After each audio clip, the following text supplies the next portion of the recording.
In this video, I'm going to show you how to clear Chrome browser history, cookies and cache on computer. So for any reason you want to clear your browser history, this is how you can do it. What you want to do is click on the three dots beside your profile picture and you should get this drop down. Here you're going to see clear browser data. If you do not see clear browser data, you will see more tools, and when you hover or click on more tools, you will see clear browser data. Click on clear browser data. And here you can customize the data that you want to clear, such as your browser history, cookies and other sites data, cache image and files. You can also select the time range.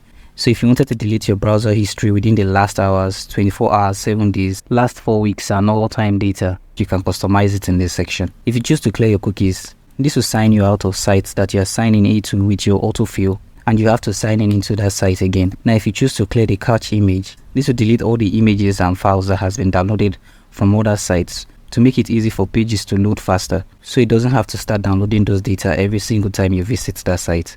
In the advanced section, you can also customize other data such as your download history, password and other sign-in data, your auto form data, site settings and hosted app data. Once you're done customizing, click on clear data. So there you go, that's how you can clear your browser history, cookies and cache. And I hope you found this video helpful. If you do find this video helpful, like and subscribe. I hope to see you guys in my next video.